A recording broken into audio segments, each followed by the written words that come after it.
Hi everyone, so welcome back. We'll continue from where we left off. I'll still take you one step back. We'll look at the inventory management cycle and then proceed from there because it has a link with the cash management cycle under the operational risk management. Okay, so when you take a good look at what we said under the inventory management cycle, we were able to compute the return point or the reorder point. Okay, so similar scenarios occur when we deal with cash management systems. Okay. Now we are saying that assuming we have an EOQ level, the optimal level at this. Okay, the optimal level being 600. When it drops at this point, it should give us a trigger so that we reorder. Okay. At this point, it should give us a trigger. It gives us a trigger and we reorder the quantity so that we don't find ourselves in trouble. Okay. Now, over here, we're saying if we have a lead time of 2 weeks from the question we looked previously, okay, the assumptions we made, then we'll place every order within every 5 days, right? At this point, maximum every five weeks. Okay. Yes, every 5 weeks we have to. Okay. If we are using the economic order quantity, then every 5 weeks. Okay. But with the lead time of 2 weeks, then it will be almost every 3 weeks. Okay. At the EOQ level, every 3 weeks. At the EOQ level, every 3 weeks, we have to reorder. Okay, so take note of this carefully. And then we ended up by looking at the safety stocks, okay, which is usually given by this formula. And then we look at other factors which may influence our choice of order quantity, okay. So in the case where we are looking at shortage of future supplies, major supplies could go bust, transportation issues, recently fuel prices going up, we don't have drivers in the system. What would you do? You want to order more, you want to keep more. Okay, you want to keep some safety quantity to meet your demands. Again, when you are anticipating that there will be future increases in prices of the materials, you want to buy more and keep them. Okay, again, changes in technology may make some of our inventories obsolete. Okay, good, makes it go obsolete. So we take steps, and of course, if we want to take steps to reduce our safety stocks, where we may be looking at finding more reliable suppliers, we undertake more of these. Okay, all right. So now operational risk management operates similarly on same principle. Okay, every organization will deal with some cash. Usually, we'll use the cash budget to forecast the expenditure and then the expenses, the expenditure and then the income flow. Okay, but what we realize is that these cash budgets will either result in surpluses or shortages. Hardly would we get break even. It can happen. Okay, but we normally will get a shortage or surplus of cash when we use our cash budgets. But what we should know is that the cash budget does not help us to address these questions, that how can we arrange this? I mean, you can think outside the box and say, let's arrange for an overdraft. Let's sell some securities to raise some more cash if we are running into shortages. Or if we have excesses, let's think outside the box and invest some of this surplus cash. Okay. However, two major cash models were developed to help us address these cash management systems in an organization. So we have the Baumol model and the Miller-Orr model. Now let's look at the Baumol model. Now it was proposed by William J. Baumol in 1952, similar to the economic order quantity, and it is more or less looking at a combination of an inventory theory and then the monetary theory. So applying the EOQ principle in monetary theory. So here, what the model is saying is that the optimum cash level is that level where our current costs and then the transaction costs are minimal. Okay, so we normally call the transaction cost being the conversion cost of selling the securities on the market, liquidating some securities to make cash. Okay, so it helps us to look at the cash conversion size. How much cash should we arrange by selling marketable securities in each transaction? Now, the model assumes that cash can be arranged through selling securities and that any immediately want to sell, people can sell it. It makes some number of assumptions. We'll look at assumptions getting to the end of this section. Now, the purpose of the model is to minimize the total cost of holding cash, okay, which is the sum or the total of opportunity cost and transaction cost. So two types are normally involved here. Two relevant costs, which is opportunity cost of holding cash and the transaction or conversion cost. Now look at this graph. So what we are saying is that you see it works almost on the same trend like the graphical illustration we look at in terms of economic order quantity. So here we are saying instead of ordering cost, we are saying it is a trading cost. Okay. Instead of the holding cost, we are saying the opportunity cost. The more you hold cash, the less the higher the opportunity cost. Okay, I can invest it. I can invest 10,000. I decide to hold it, to keep it, or to hold it. What happens? I lose some interest on it. Okay, so the very point where the opportunity cost in the inventory would have said the holding cost intersects with our trading cost in the inventory would have said the ordering cost. That very point, that optimal point, at the point where the total cost is minimal. Okay, the minimal point is where we term as our optimal cash conversion size or point. Okay, optimal cash point. That's the cash balance we're supposed to keep in order to reduce our opportunity cost to a minimum and then our trading cost to a minimum. Now, these are the assumptions. It says that the requirement of a cash is known for a given period. We know that for this period we need 10,000. The requirement of cash is also assumed to be evenly distributed throughout the period. We also think that when we want to sell the securities, immediately we place the order, someone will buy or will take it, which is not true. Okay. And then there are two distinguishable costs associated with cash holding. We are looking at only the opportunity cost and the transaction cost. There could be other costs. There could be other costs associated with holding cash. Okay. And then we also have the there could be fraud risk. Somebody can steal this money. You also look at the transaction cost. It's constant regardless of the size of the transaction. It's not true. Sometimes the more you liquidate, the higher you pay. And then the opportunity cost is considered a fixed percentage of the average value of cash. Now, if you are asked to identify the weaknesses of the Baumol model, simply you have to critique these assumptions and justify your arguments logically. Support them with some illustrations. Okay. Now, like I said, when we look at the return point, you remember. So at this point, we assume the optimal order. Once the cash drops to this very level, that's the reorder point. It tells us that we need to reorder cash. But once it, so assuming an economic order point of this, then at this point, we need to reorder more cash to rise at this point. But note, once it gets to this particular point, then this particular point, sorry, this one and this one and this one, it gives us the hint that we need to reorder more cash. Okay, replenish the cash reserves. So again, it's given by this formula. It depends on the kind of text you're using.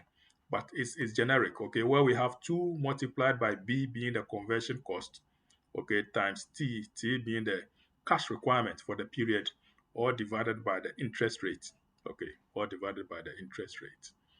All right.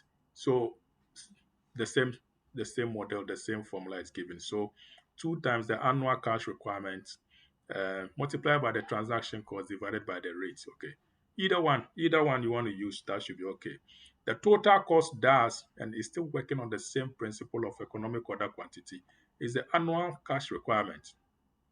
Okay, divided by the economic order quantity, or what we find over here, times the total conversion cost or the transaction cost. Okay, transaction cost plus the economic order quantity, the average of it, times the rate. Okay, gives us our total cost. Let's take an example.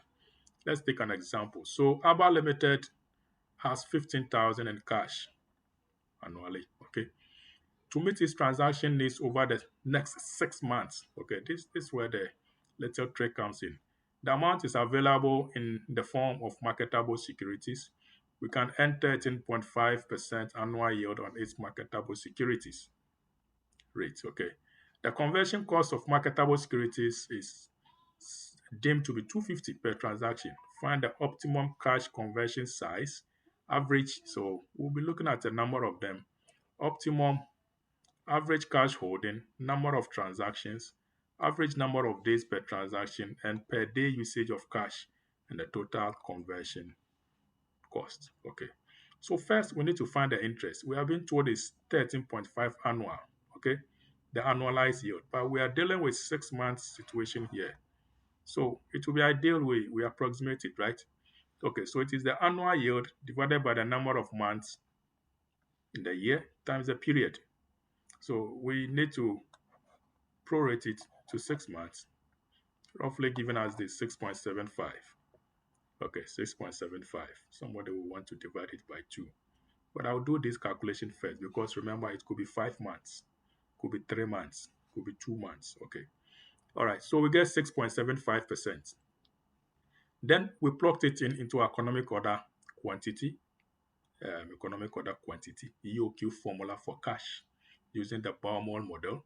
Okay, so 2 times the annual cash holding times the transaction cost divided by the interest rate gives us this. So this is the optimum size of the cash we need to hold.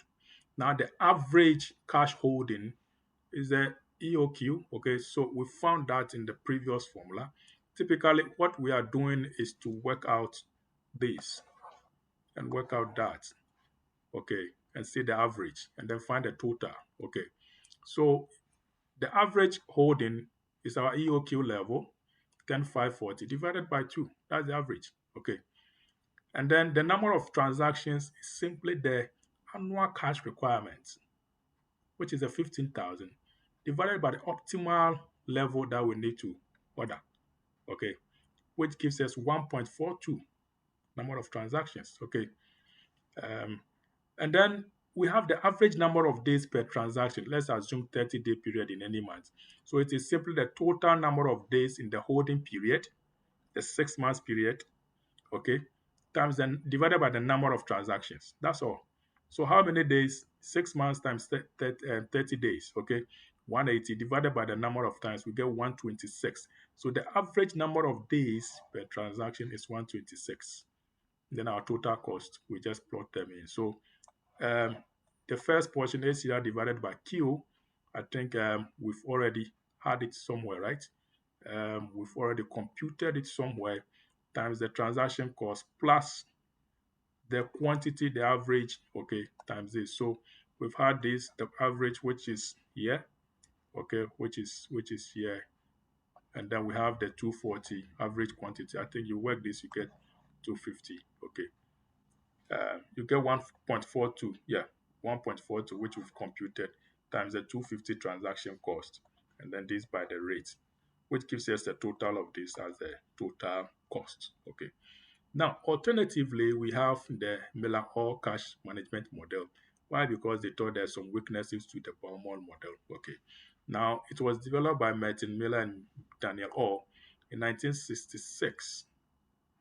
The idea is to control irregular movements of cash by setting an upper limit and a lower limit.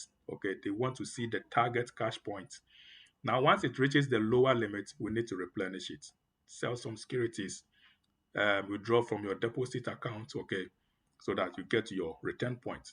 But once it gets to the upper limit, what we have to do is that we have so much cash. So what do? Invest some, place some in deposits, okay, so that you can reduce it to the return point. So the advantage over the Baumol model is that here it incorporates risk. It looks at the standard deviation, the variance of the cash flow, okay, in both cash inflows and outflows. So it is considered more appropriate in situations where cash flows are erratic, they are not stable. So this is it. Basically, it takes some assumptions, some basic assumptions, and if you are a risk or cash manager, a treasury manager, there are some 4 steps you need to take. Okay. Now, as a treasury cash manager, first set the lower limit. Okay, set the lower limit. That's what we need. So the lower limit is more or less related to the minimum safety margin decided by management. Management will set it normally with a policy to support it. Okay, and then estimate the risk, the standard deviation of the daily cash flows. Also, find the market rate, the interest rate on the market. You could use average market rate or the borrowing rate. And then we also estimate the trading cost of buying and selling securities. Usually in a question, we will be giving you all of this information. Now, the basic assumptions are two. It assumes a normal distribution of cash flows. Okay, and it's fairly robust, considered fairly robust, which it claims to result in significant cost savings for companies. Okay, so those are the two main assumptions. So like we are illustrating here, we are saying that if we have these high points where the cash is, then we need to immediately drop it to an optimal level. So this is our optimal level, the Z. Okay, that's the return point. Again, if it fluctuates and drops to a lower point, immediately we need to replenish it to the optimal level. So it starts rising again, monitor it, it gets to the maximum, reduce it to the optimal level. So this is the optimal level that we are looking at. Some books call it the spread. Okay, so once it gets to the high point, implement some strategies to reduce it sharply to the return point. If it drops to the lower point, implement some strategies to pull it up. So sell securities or liquidate some securities, or place them in deposits or withdraw from deposits. Okay, anyhow, or chase up um, um, debtors who are owing you so that they can pay back. Okay, or if you have some extra cash, pay some suppliers so that you can get your cash returning to the return point. Okay, so it's usually given as this: the spread, the return point is given as the lower point plus 1/3 of the spread. How do you find the spread? Then the spread is given as this formula. Okay, 3/4 of a transaction cost times variance of the cash flows raised to the power 1/3. Okay, 3 multiplied by all. In other words, you can also represent it in the square root if you can easily change this. Okay, not 1/3 raised to the power 1/3 is the cube root of everything. Then you work it out, multiply by 3. The upper limit is given as the optimal return point plus the lower limit. Okay, very easy. The upper limit is this. Again, if you want to find the lower limit and you have the upper limit, you can easily do the minuses and the pluses. Okay, so the legend is given for all these items there, which we can easily infer. And that to find the average cash balance given by the Miller-Orr model to be 4 times the return point minus the lower limit divided by 3. Okay. All right, so an example here, we'll leave this one for you to try on your own, the average cash point. Just use a formula, okay? Just use the formula. Just use this formula to work it out. But I'll try and work out 3 of the information there. So we have a minimum cash limit, the lower point given as 5,000, okay? Estimated transaction cost is 15 per transaction, okay? Purchase of gilts or securities. And then the risk is given as 1,200. Convert it into variance. Okay, so square of standard deviation gives us the variance. Square root of less variance gives us the standard deviation. Okay, so even if you are given this and not this, you should be able to find this. Here we've given you both, so you don't have to worry your head with the standard deviation. You deal with the variance. Okay, interest rate is 7.3. Okay, now what we should note is that always the variance should be in days. The rate should be in days. So if they are not, you convert it into days. Okay, you convert it into days. And normally formulas will be given on how to. And you can even use your simple calculation to do it. Okay, let's find the spread of the optimal return point between the lower and the upper. And then we look at the upper limit and then the return point. So the formula given, okay, we plug them in and we get this. Similarly, you could use this formula. Similarly, you could use this formula, the spread. Okay, most books tend to have this formula. Most books, I'm comfortable using this one. But no worries, you can also use this particular formula and it should work. It should work perfect. It should all come to the same. If anything, it should be approximation. That should be the difference. Okay, but it should come to the same answer. So we get our return point to be what? 12,980.25. The upper limit is simply adding our lower limit to the z, to the return point, okay, which gives us 17,980.25. Then the return point, okay, the return point is giving us the lower plus 1/3 of the spread, okay, the spread or the z. Okay, I think I was saying return point. I was still saying z as return point. No, Z is the spread. Okay, Z is asterisk is the spread. So the return point is the lower plus one third of the spread. So lower 5,000, one third of the spread gives us this. Okay, and you can easily calculate the average cash balance using the formula. All right. So motives for holding cash. Similarly to inventory, we have transaction motive for the day-to-day running, precautionary motive to hold it to meet unexpected, unplanned needs that may arise. Okay, it is like the buffer stock of is the cash equivalent of the buffer stock or buffer inventory. And then we have speculative, where management will undertake some aggressive approaches. They see some investment opportunities, they hold money so that they are capitalized on that. So if I realize someone is about to sell his company, he's done all the processes, and I think I'm interested in this company, I hold some cash. Immediately it's ready, I take the opportunity and then use it to buy that company. And then we have a fourth motive, which has recently been identified, compensative motive. So here, normally to compensate the banks, because the banks provide some services to the clients free of charge. The bank will like what do we call this, payment of salaries through electronic funds transfer. So the bank does this on behalf of the company freely.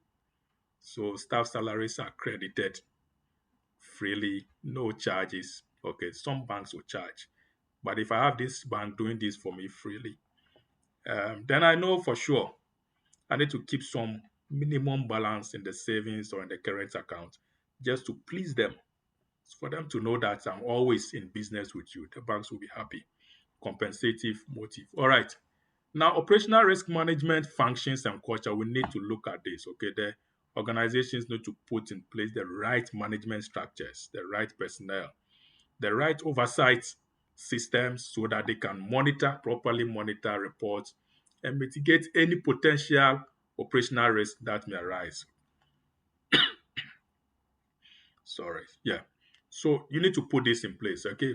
Financial services, the banks, they normally have specific functions for these risk officers. You can hear titles like chief risk officer, chief risk manager, operational risk manager. You see these people given clear-cut portfolios, they work to ensure they achieve the operational mandates of the organization. So again, for large multinational complex companies, each business function or department has someone who is responsible for managing operational risk within its business. Okay. In the financial advisory system, for example, the client onboarding, investment management, IT department, they all face different types of operational risk and they need to manage them independently. But at the management level, the firm's chief risk officer and the board must be aware of the aggregate operational risk that the company will face.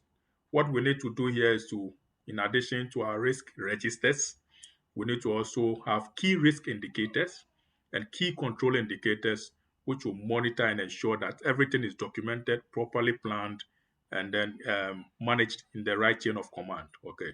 So still with the functions and culture, we need to have a risk committee in place. We looked at this in the first week, where they will meet regularly to manage the risk position of the company.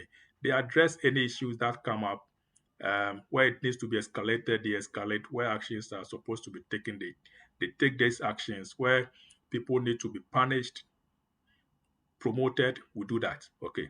Now, more recently, in the wake of the global financial crisis, risk management is now seen as a collective responsibility. We keep saying this. It's everyone's responsibility. Don't wait for it to trigger. You see it, report it. Okay, use the right systems and report it so that we can reduce risk to an acceptable level. Okay, so we must communicate behaviors, actions which are acceptable, and those which are not acceptable, we need to communicate so that we can seal those gaps. Now, a well standardized, documented risk culture to support the collective understanding and internalization of the values and behaviors of all staff is very important. Let us set boundaries within our firm. Let us know the risk appetite, what we can accept, what we cannot accept, what we can avoid, tolerate, or transfer. Okay. So the risk culture, the firm's risk culture must be comprehensive, holistic, cuts across every aspect of the company, the attitude, the behaviors of employees. Everyone should be included in the risk functions and risk appetite of the company. All right. So that is it. That is it. That is it. So quite important for us all to ensure that risk or to understand that risk management or operational risk management specifically cuts across every dimension of the company, and everyone must take a key role, okay, to ensure that we reduce it. There's one more portion of operational risk management, which is cyber risk. If you look at your CIMA P3 paper, you see that cyber risk is a whole portion on its own, okay. We'll be looking at this one, okay. We'll be looking at this one in the subsequent weeks. So take your time, read it, and you realize that this is practical, this is a contemporary topic key to all of us so that we can always manage risks within our homes, within our organizations, within our environment, wherever we find ourselves, and make the world a better place. Thank you. See you soon.